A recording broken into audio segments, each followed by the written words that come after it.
Executive producer of the Diablo franchise. Oh my. And I feel very lucky to be here with you today. Hello, Mr. First Rod time, Ferguson. Blizzard's brought all the different Diablo games, old and new, under one umbrella.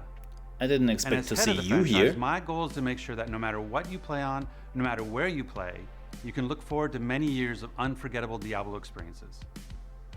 Speaking of which, we'd like to take the next couple of hours to have a little fun and bring you up to date on 3 Diablo games we have in development. Yes, please. 3. Diablo 4, Diablo Immortal, and announced today, Diablo 2 Resurrected. It's by the way, First up Diablo.com is our Diablo 4 down. deep dive, followed by a visit from a very dear old friend. Trust me when I say you'll want to stay a while and listen. Oh my. Well, I'm curious. Well, welcome to the Diablo 4 panel. If you're watching this on YouTube, every BlizzCon panel has its own Ever video. since we announced Diablo 4 at last BlizzCon 2019, we've been sharing updates with you guys through our blog, whether This is definitely it's louder. items, skills, zones, even user interface. Yeah, they're doing updates. like you guys seem to have really enjoyed that. quarterly Today, to mark the blogs. special occasion of BlizzConline on Blizzard's 30th anniversary, rather than doing a blog, we're actually going to share lots of video, introduce a new class. The blog like is we really saw in good. Opening ceremonies, and also cover some open world topics, including mounts, camps, and PvP. Yeah, this is like the ultimate blog post, right? We get to actually hand deliver it. This is the dream. It's all finally out I there. love the blog And we can posts. talk They're about really, all of really it. good. And Just they in case listen some to of the you guys community. missed it during opening ceremony, let's take another look at the Rogue Announce video. Okay, yeah, if you haven't seen this yet, they announced the Rogue as a new class, which is this one. They first misled me here a little bit, and I first thought we are getting like a paladin class, because they have like a priest and they're talking about Agadosh. Right, and I was like, okay, yeah, they're doing some paladin sort of class, but no. Did I say Akatosh? Agareth. May he shepherd my soul. May he shepherd my soul. This looks really good. Like, this is the in-game engine they're using for those videos, like they did with Diablo 3. Mercy. But this looks really good. Here. This is not the time. But this is confession. And I have. Yeah, the ears. I was a thief. Who There's such a nod to Diablo 2 and the PvP. I strayed from your light and found my trade in the shadows. They call it murder. I say, job well done.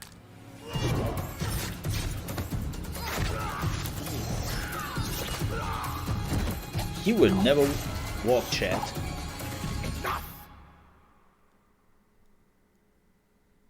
I am a thief, a heretic, a murderer, Father. Will Akarat save me? I have sinned, Father. I played Diablo 2 for years. Mock our light. But those monsters were a scourge upon my flock. And you were the answer to their prayers. Then we are settled, and you owe me. The name you seek is... Diablo. Thank the heavens for you. Heavens, I assure you, Father, the heavens didn't send me. She looks great. Yeah, by the end of the video, I'm pretty sure they are showing Andariel. Ooh, she sliced that one in half. This would definitely not be a team game.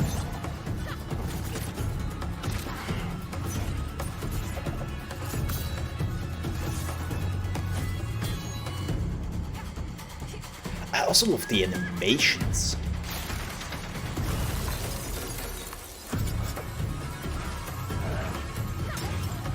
They're very fluent.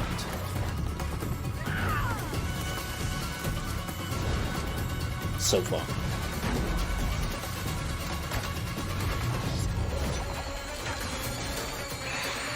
Yeah, that looks like a Dariel at the end. I'm pretty sure that wasn't Dariel. So she's coming back. Yeah, this dude is collecting ears.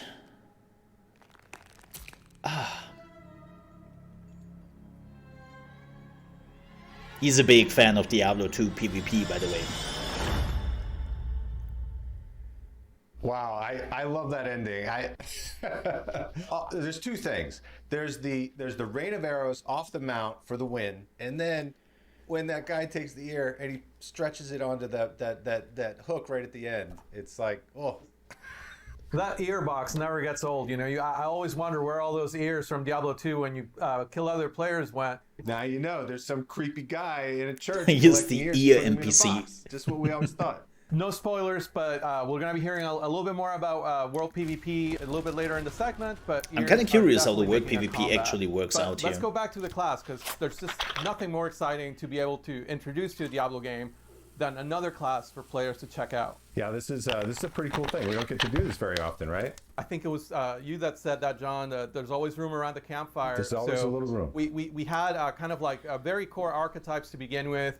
The brute strength of the barbarian, the arcane knowledge of the sorcerer. I'm kind of curious to kind of see a like return what of is a the shape-shifting next classic with class the then. druid. No RPG lineup is complete without that dexterity class that's kind of like defeating Necromancer, enemies with finesse, with Paladin. speed. And we kept coming back to just the idea of bringing it to the kind of the godfather of all dexterity-based archetypes, the rogue that we saw in Diablo 1. I mean, you got to be excited to have the rogue back. I mean, I know that like when we were exploring different classes, like you had talked about some of your experience with Diablo 1, right? Oh, for sure. So one of the things that's super cool is like the rogue was always able to adapt their playstyle defensively. Did anybody Diablo play the 1, rogue in 2 Diablo rogues will be 1 able to anything create else than with a very bow? archetypical rogues, starting with the weapon selection. On the melee weapon side, rogues can use swords and daggers, Interesting. as well as bows and crossbows on the ranged side. I love the interface look. You know, just those sort of dagger attacks mixed with bow attacks. You play with melee? It just Oh, looks cool. great on screen. With all the classes having this real strong identity as far as the animations and what they do, you think about the druid and shapeshifting, or the barbarian with sort of, you know, his leap attacks.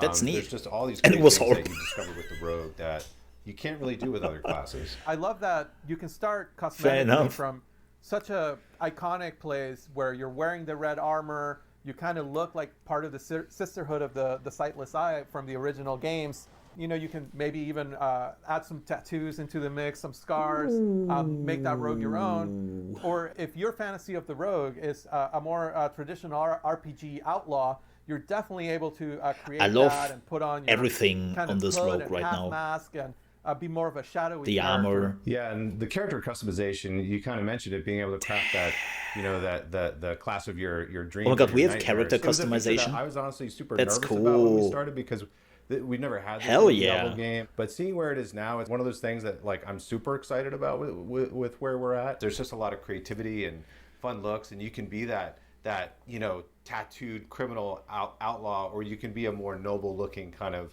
you know, sort of like thief with good morals. Well, one of the things that we kind of kept running with beyond just the cosmetics was customization. We had this this niche to fill in the class lineup that spoke to the finesse player, to the dexterity player, and just that everyone's idea of what that could be was a little bit different, whether it leaned more on range or melee. But we took that a little bit of a step further. We really wanted to have each class in our game have that one thing that makes you go like, that's bullshit when you see a player use it, and then makes you want to re-roll that class because no other class gets it. For the rogue, it's the class specialization. The 3 specializations are combo points, Okay. Shadow Realm, and exploit weakness. I like Shadow Realm because I take the problem and I make it smaller. So it's more like a pull 3 guys into the Shadow Realm magic and thing? duke it out, and then I come back in. I'm like, all right, smaller problem.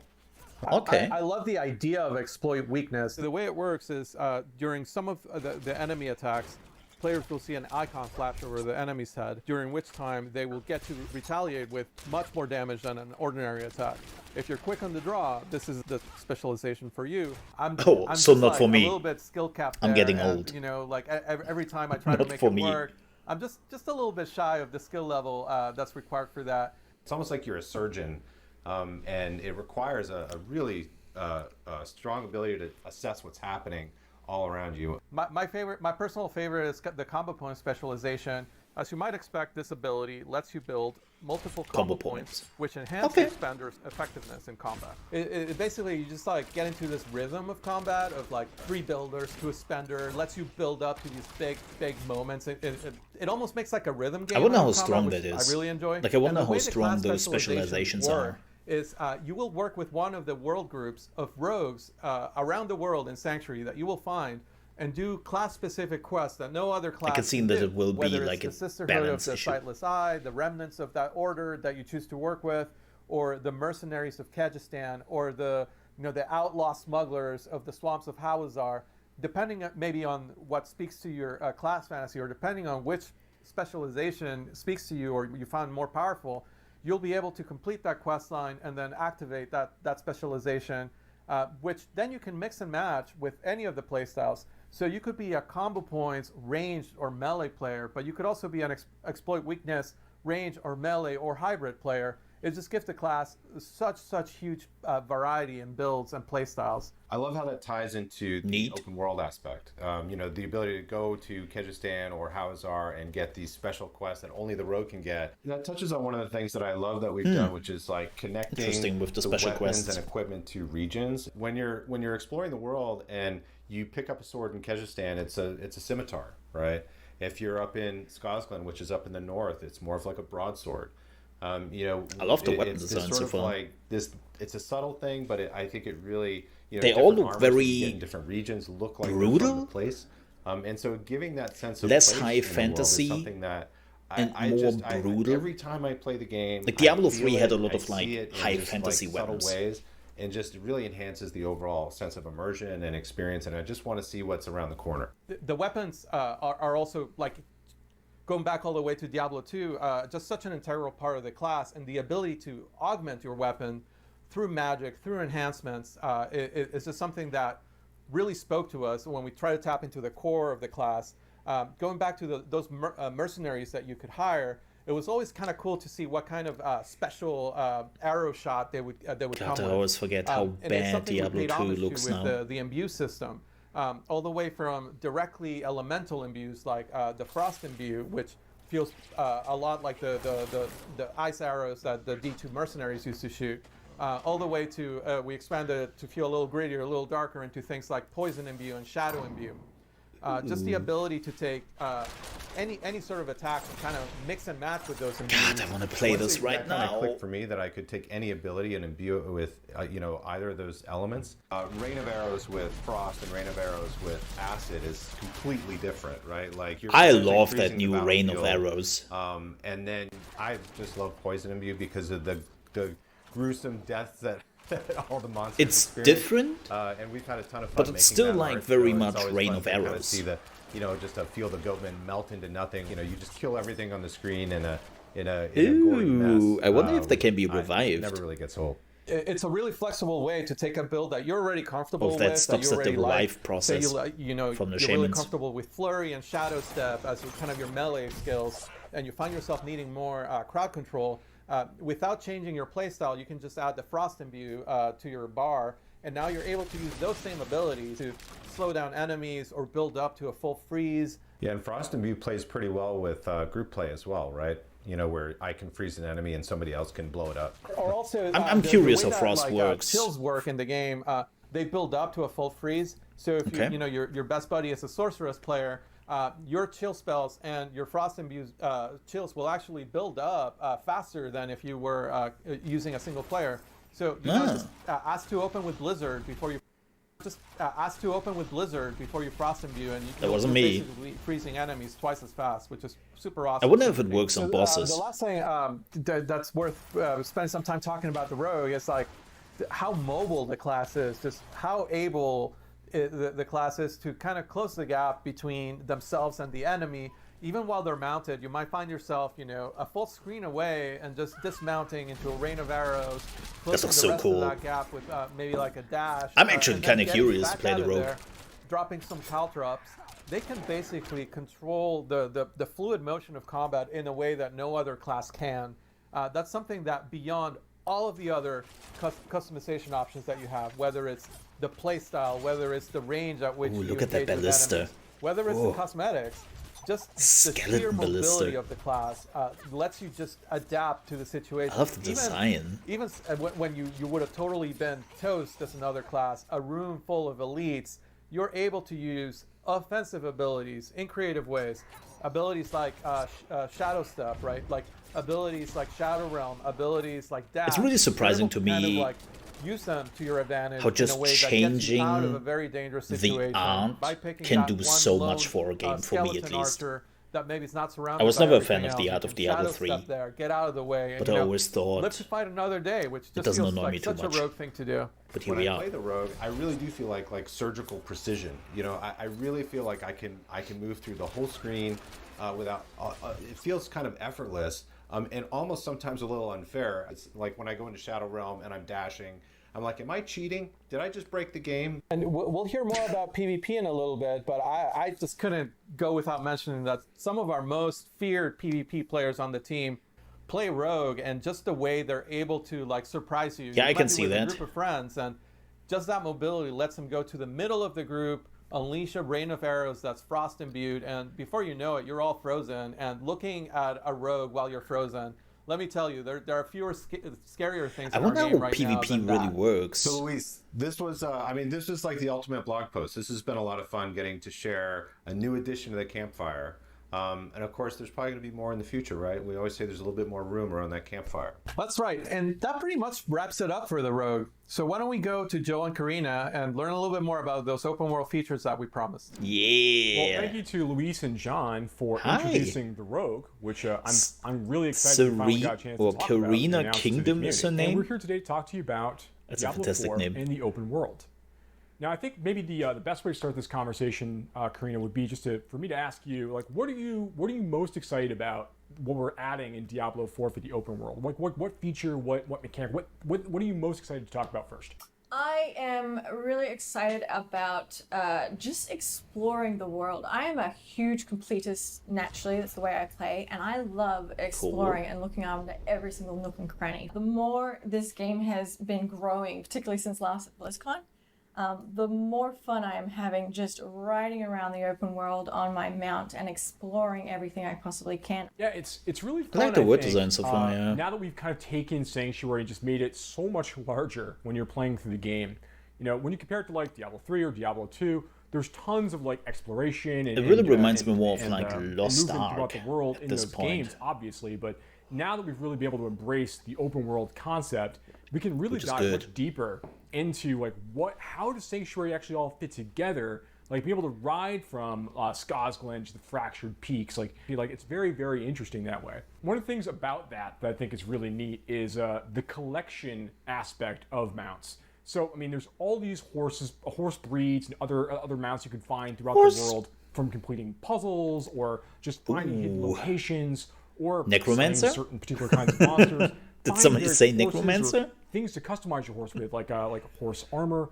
There are Horse hood plates you can armor? get and trophies to show off your accomplishments. There's lots of different I think I ways to make heard sure that you can horse personalize armor your mount and really feel like DLC. it's your companion. Yeah, and it's really cool that like you mentioned with the horseshoes, you get to actually change the speed at which your horse can run, and it's something I like to be able to customize the horse to the type of gameplay that I like to enjoy as a player. And it's really, really fun. I like the amount of variety that you give us. And I mean, there's more to mounts than just that as well. So like one thing we know we didn't want to do with mounts in Diablo 4 is we didn't want to have like jousting, this idea of like fighting from horseback. It's not really the Diablo experience, right? Yeah, that's something I'm super excited for.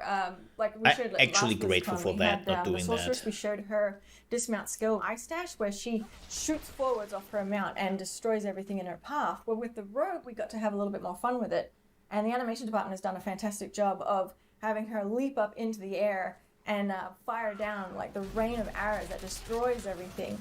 It's really, really cool. It feels really good. The idea of like leaping from your saddle and just raining arrows down on your enemies as you pass by, getting down the fray and then starting to ice sprint, looks like, really smash good. people and poison people. I like that. That is spot on what we're looking for. Being able to jump in, engage with enemies from your horse, and then just fight it out, duke it out using your skills and everything else like we want. It's interesting that your mount can't get damaged, but if a monster actually attacks you while you're mounted, you will actually be forced to dismount. So there is a flip side of actually judging for yourself when you do want to use that And skill damn in did he order to lose prevent health. you from being forced off unintentionally. Holy moly, Yeah, there's he had definitely a full little bit of health, and gameplay after there one to make sure attack, that he you're had like, using it what, in a way that's most 10%? appropriate to help you get where you're trying to go, and also fight the monsters you want to fight. One of the things I'm most excited about for the open world right now is this feature we have called camps.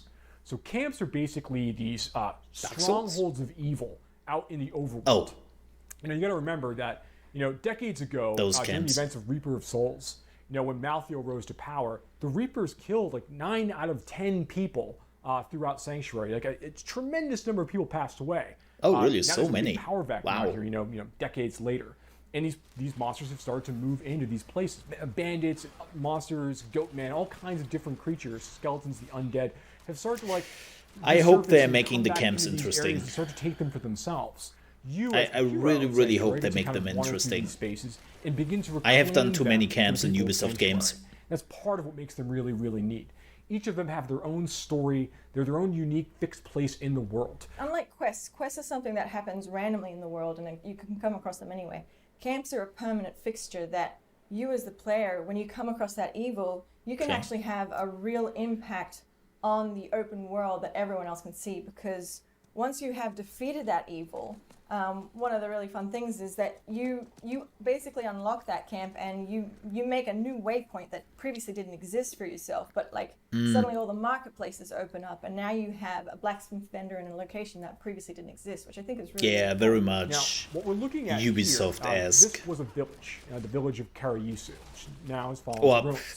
even The You know, Witcher had people that. here in the Dry Steppes had a Right. problem. The problem was there were bloodthirsty cannibals that dwelled nearby and would regularly raid their community.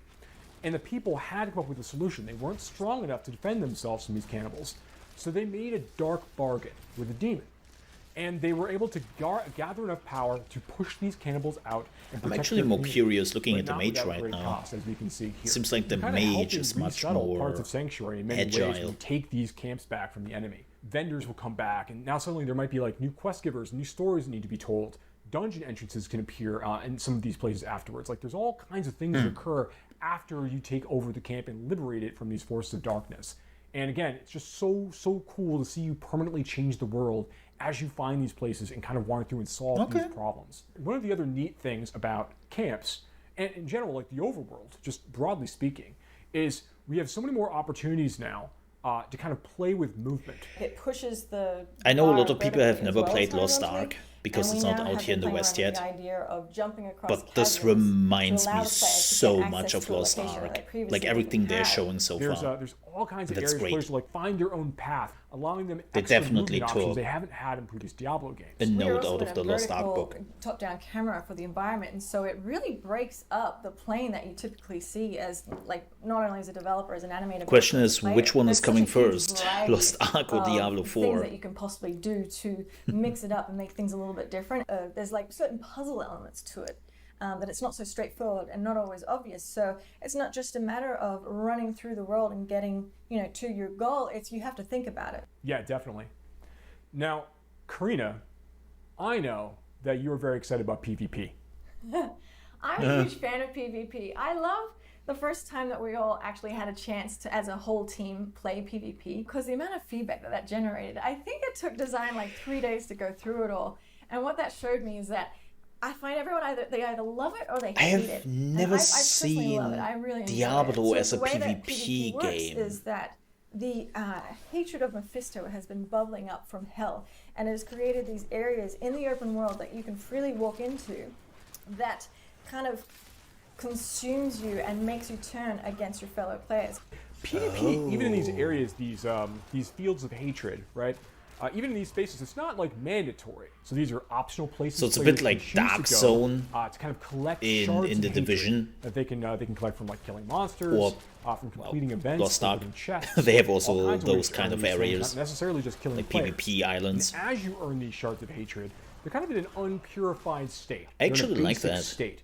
You need to bring them to a purification event in order to turn them into a currency that you can then use. In the It really nearby, depends on like, how much small fun it is encampments around the fields of hatred. and how much What's really groups neat you about have to that fight. is that when you're trying to purify these things, that's when everybody nearby finds out and hears like, oh, okay, well, someone's actually trying to complete a purification ritual. We need to go and kill those players and take all of their shards before they finish.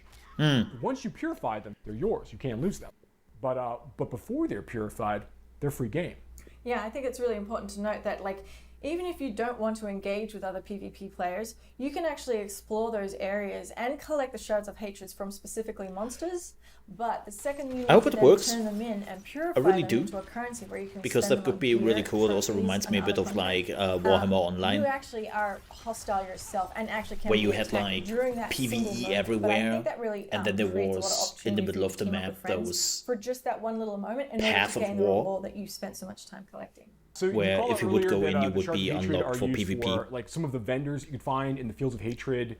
There are some special vendors that only kind of arrive in these areas. Will have special costumes or new mounts. And Like, I'm really weapons curious and about things that. along those lines. I hope it's Nothing not just that's, an strictly attempt more powerful than for stuff you get in other parts of esports. the game, but stuff that really like speaks to your desire as a PvP player. And I think one of the things that's really kind of neat about the system in general is that as a player, if you choose to go hostile, betray other players that are near you, try to get as many shards of hatred as you can, you're going to slowly begin to kind of like infuse yourself with that same curse of Mephisto.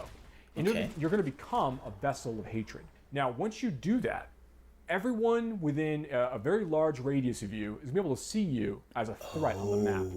And they're going to get a bonus for killing you. So when that occurs, you have a set amount of time you need to survive. And if you're able to do that without running away or jumping in a town portal and trying to escape, if you're able to do that and finish that period and manage to escape or defeat your people who are coming to try to destroy you, you're going to get a really big bonus at the end. And that's been really, really exciting to watch in our playtests already as people are like kind of wrestling for this status and then trying to defend it once they actually achieve it. Yeah, and there's also the ears that you get to collect as a trophy. It harkens back to D2, where I think you could sell the ears for 1 gold. I don't know if we're going to be doing that. I know we were playing around with them as a currency at one point, but I think right now it's just a cool trophy that you get to collect and show off. Yeah, right now, very, very cool trophy. I mean, selling them off off for 1 gold was a joke. With them, obviously, but being able to see like the people, Like, that 1 you get the gold ears is from, like seeing their character nothing. names on there was always like the interesting fun Yeah. part, kind of like proof, like I got that person that time, right? So we want to make sure that we embrace that. It was a aspect dog of it. That's tag the important without part for being a us. dog tag. I think that's going to be a really, really great callback to Diablo 2 PvP. Right, yeah. So I love where PvP is going, and I love that It sounds is interesting. Such it's I like only it. one part of how large and open the world is, and really harkens back to the Is it weird? adventurer in me when I play the Diablo game. How do you 4 is feel? actually one of the I'm super excited as games. well. I mean, there's so much to look forward to in Since I Diablo 4 finally now. look Like, what we forward talked about to- today just scratches the surface. Like, there was In never general, as really a Diablo game fan, I've been there's a looking lot forward be to looking in forward to years the from coming from franchise in the Blizzard. future. Thank you so much And this for one watching is it. today. We look forward to speaking to you more about this game and others in the future. Alright. That was the Diablo 4 talk. The next is actually Diablo Immortal, which will... Dolby is a proud partner of Blizzconline. Yeah, that's nice. Thank you. No, this was the Diablo 4 panel. The next one is, as I said, Diablo Immortal, and that will be a separate video if you're watching on YouTube. So thank you very much for watching. But I have to say, I really enjoyed what I've seen. Like, as I said, Diablo 4, I think, is one of the very few Diablo or Blizzard games I have been really looking forward to in all those years. And this is especially weird because I never fully enjoyed Diablo 3. Like, Diablo 3 got much better when Reaper of the Souls came out, right? And I put a lot more hours into that game. But it never felt like the Diablo experience I was looking for, like a long-term experience, right? So I'm really looking forward to Diablo 4. And yeah, I will definitely keep you posted. If you enjoyed this video, don't forget to like and also to subscribe if you want to see more Diablo 4 news, videos and other stuff I'm doing here on the channel. And if you want to watch us live, we are also live from Monday to Friday starting at 8 AM EST on trovo.live/ChaosMole. Thank you very much for watching, and I see you in the next video.